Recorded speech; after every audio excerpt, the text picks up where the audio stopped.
Hey everyone, it's Angela. I hope that you guys have been good and groovy since the last time we saw each other. It's a beautiful day. It's a beautiful morning. Actually, I think it might be right before noon. Um, I do so much better making these videos earlier in the day.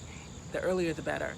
So I've been MIA a little bit. I think I've been able to maintain posting at least a video a week. And so I wanted to talk about that a little bit. And I think it's quite ironic that, I hope you guys can hear me, my hand is covering the mic. I think it's quite ironic that right after I proclaimed that I was going full-time doing YouTube, I started posting less. And the reason for that is I've noticed a pattern in my life it's so beautiful out here today. I just have to say, it's such a beautiful day. Where we live, it's right, it's not like a forest, but it's really greenly dense. It's a lot of trees, there's a lot of different kinds of trees, and there's lots of animals. I came home one day and there was a skunk up the walkway toward our apartment, well, not our apartment, our house, and I had to wait for the skunk to leave. There was a snake a few weeks ago. Well, I guess it's been a couple of months ago. There are bunnies, and there's everything. So I feel like I live in the middle of the wilderness. So anyway, it's just such a beautiful morning. So I noticed a pattern in my life that when I make a declaration of what I'm about to do, the universe tests me. And I've been tested, and I don't even really know where to start. I want to make videos that have a clear intention, but I've been going through it. I've been really tested lately, and it's been hard for me to make good videos good enough to post, because I find myself, in the throes of these tests that the universe is giving me. So because I decided I wanted to face my shadow self, right, and face bad habits. And within the last week, my world actually started to crumble and fall apart. And I decided this time that I was going to face it and not run away, because if you followed my journey for a long time, then I'm sure you heard me say at some point that something that caused me to become even more depressed was I discovered that, when we're faced with problems, we learn who we are. And I learned that I run from my issues. I run from my problems. And this time I said, I'm not going to run. I'm going to face my problems. And so that's what I'm doing. And I've been listening, and I've been following God's intention, God's instructions. And so, a lot of the videos that I was making over the course of the last few weeks have been me not complaining, but just in the middle of everything. And I've been so emotional and depressed, and I just didn't want to, post those videos, because I found myself just down. Like I wasn't even like looking good and feeling good, and so really the lesson, I guess what I've been going through is, I changed my channel from Angela Awakening to Angela Awake, and I think I'm about to change it again, just to Angela is Awake, just for that action, and to stake my claim on where I am in the now. Because awakening is like, imagine you're in REM sleep, right? We're in that deep REM sleep, and then we start to awaken and we start to come to consciousness. But at some point you awake. Now you wake up in the morning, and you've got to still shake off sleep. It takes you a couple of hours. I think we have this idea that we're awakening, and then we awake. Awakening is a lifelong process, yes, but once you are awake, you still have work to do. And once you are awake, you have the real work to do. Imagine you've been in a coma for years. Once you wake up, you've got to get to building that life together. You got to get to cleaning up everything and relearning. And that's really where I am, is building a new life for myself. I gave myself permission to start over. I knew that once I started to face my shadow self, and for me, my shadow self is for all of us, is all of the negative parts of who we are, the things about us that we may not like, that we don't want to be honest. I've discovered that part of my shadow self is I'm a little lazy. Part of myself is I can be a little deceptive. I practice a little deception here and there. And saying it out loud is a bit embarrassing, but it's the truth. Now, a lot of this stuff I've done unconsciously. It's not like I'm this malicious perpetrator out in the world. I've been deceptive with myself. I've ignored stuff for years. I've told you guys about the issues that I've had with my finances. So I learned that, a lot of that had to do with the fact that my emotions were tied into my finances, how I grew up, what I believed about money, and I've been able to understand that, and now understand that my money is a thing. It has a vibration, it's energy, and it's a tool that I can use for whatever I choose to use it for. And so, the other thing is listening. And I always thought that I was here's the thing, it's like I don't necessarily claim myself to be a Christian. As I was going to say, I always thought myself to be a good Christian, but a good person in the world, And I'm just now learning what obedience and what faith is. And being obedient is being obedient to the Word of God. Universe, whatever you choose to call it. I'm not a practicing Christian, but I'm culturally a Christian. It's how I grew up. And God has been whispering to me. I told you guys I got into that car accident again. I went my whole life. Well, when I first got my driver's license, I got in a car accident like that week, which is typical in my family. I think all my siblings, we got into some kind of car crash, like within weeks of getting our driver's licenses. But that was like when I was 16 or 17. So that was like almost 30 years ago. And I forgot what I was going to say. Within the last few years, I've gotten into these car accidents. And, I'm a huge Oprah follower, and she always says hey, my neighbor, first, God whispers to you. Then, the whisper becomes a little bit louder. Then, you start, the universe will start to scream at you, and then something will happen. Well, that's what happened to me. God has been telling me what to do, and I've not been listening. So I've been listening, and it's an everyday, ongoing experience. I just, my world just fell apart this last week, right? And so I have been in my life suicidal. And suicidal thoughts are interesting because I decided to investigate them, right? And I've always had this idea about suicide, this dislike. I had a family member, someone really close to me whom I love, attempted suicide a few times, and she never succeeded. And this was when I was a kid, and I remember how that made me feel. I always thought, does she not understand how much we love her and how much we're going to miss her and how hard it was? And so for me, I always despised suicide and people who thought about it. Like, I just didn't get it until my life became not so unbearable, but so hard. You start wrestling with these feelings of not being good enough, feeling like, for me, like I wasn't doing life right, like there's a script, like there's a way to be, like I just wasn't good enough. And twice in the past 3 years, I had these moments where I just wanted to end it all. It was a week before Thanksgiving, maybe 3 or 4 years ago, 4 or 5 years ago, I'm not quite sure, 3 years ago. And I was just like, this isn't working. I keep falling on my ass. I keep trying and I keep falling, and I keep trying and I keep falling. And, maybe this is the world telling me that it's not for me. I can't handle it. I'm sensitive, all this stuff. And I just didn't understand what my purpose was and why I was here and what I was supposed to be doing. And I was frustrated, and I sat in my car and I just cried. And I just wanted to end it. And in my mind, I started writing my suicide letter, but I couldn't get through it. I couldn't figure out what I would say. I couldn't figure out what I would do, but I knew I was at my wit's end. And I actually called a suicide hotline.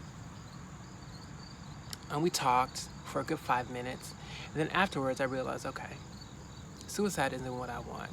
What I want is this feeling to stop. I want to stop feeling empty. And so I decided to be honest with myself and to investigate, okay, if you want to be here, what does that look like? And at that time, I hadn't broken my coping mechanisms, so I ran. I moved from Indianapolis to New York. I thought, okay, I'm going to try this New York thing again and I didn't really have a real plan. I originally, wanted to be a celebrity makeup artist, and I'm like, I'm gonna go back to, New York, and I'm just gonna do it. And it didn't turn out right because I moved with the wrong intentions. I was running. I ended up coming back to Indianapolis a year later. And here recently, I started feeling the same thing. It's just not working out, I made this page. I'm still feeling empty, and this is during my Angela awakening. And I thought, okay, what's going on? What's really happening? Because I don't believe in suicide. I don't believe in giving up. And let me talk about what I mean. It's like I don't think like who knows what happens. I could kill myself and then end up right back in this situation again. Maybe reincarnate into the same shit. And I'm like, okay, I'm here. I awake every day. It's a blessing. It's an opportunity for me to get it right and to grow and to heal and to learn. And so I decided, okay, I'm going to let go, God. I'm going to let go. I'm going to let go of trying to have it all figured out. I'm going to let go of trying to have some magnificent goals right now, right in this minute. All I know is that I'm here. You woke me up today. I want to live. And I don't have it figured out. I need guidance. I know that much. So I'm letting go of the need to run. I'm letting go. I'm just letting go. And that's what letting go meant for me. And so I decided to sit still and to meditate. I've been meditating. And I decided, okay, I'm going to do whatever it is that you tell me you're going to do. There's also a few things that really helped me. I'd heard, a lot of actors say, oh, I was just on the fringe of giving up acting and going back to doing whatever it was. Laverne Cox had said, I was on the verge of quitting acting. I had applied to grad school, and I was about to go to grad school, and then I got Orange is the New Black. And, hearing those stories did help. But then, I caught a recent interview of Laverne Cox, and she was talking about how right around the time when she had decided to give up acting, she had also been at this place where she just didn't, acting is what she wanted to do. She was in love with it, but it wasn't working, and she thought, I think this might have been before deciding to go to grad school, who knows, but she's gonna end it all. She's gonna kill herself. And she actually wrote a suicide letter. I don't remember what it was that she said stopped her, but all I know is what I got from that is that something happened. Oh, she got Orange is the New Black, and she realized she had something to live for. And I thought, you know what? I'm at my lowest. I'm at the lowest I've ever been.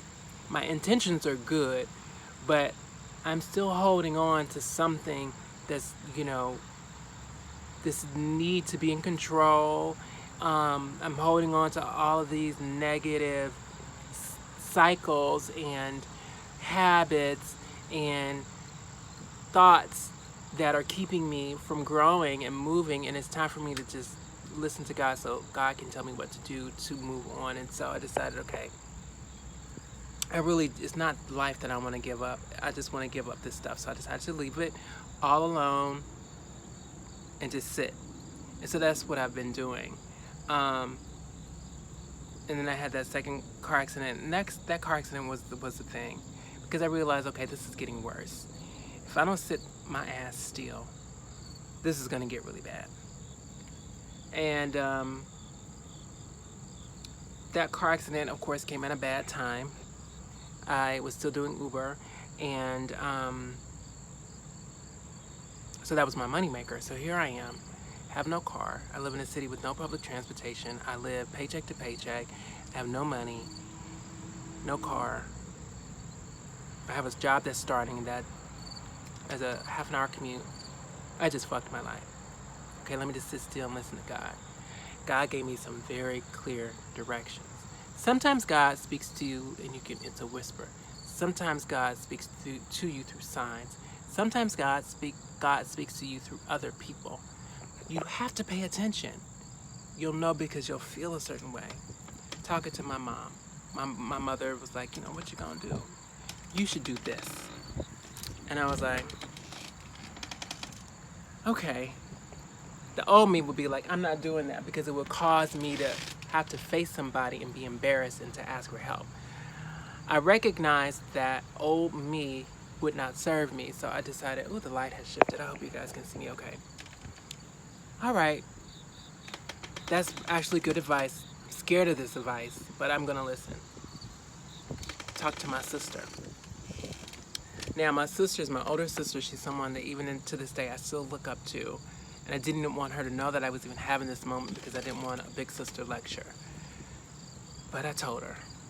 And I was waiting for the judgment. She didn't judge me. She's like, I love you. And if I could help you in this situation, I would. But I can't. Screw what you're going to do. Get it together. Get a plan. This is what I think you should do. It's the exact same thing that my mother said that I should do. And I was like, okay. All right. God, I hear you. I hear you. I'm going to follow through. So this advice meant reaching out to a particular person. Happened to be on my phone. I hadn't done it yet. This all is going down in less than 24 hours. I happened to open my phone and see this person's name. Out of the blue. This person's name never comes up on my phone. And I was like, all right, God, I hear you. Call this person. Someone in my life that I love. Waiting for the judgment. Judgment never came. Oh, I got you. Okay, here you go.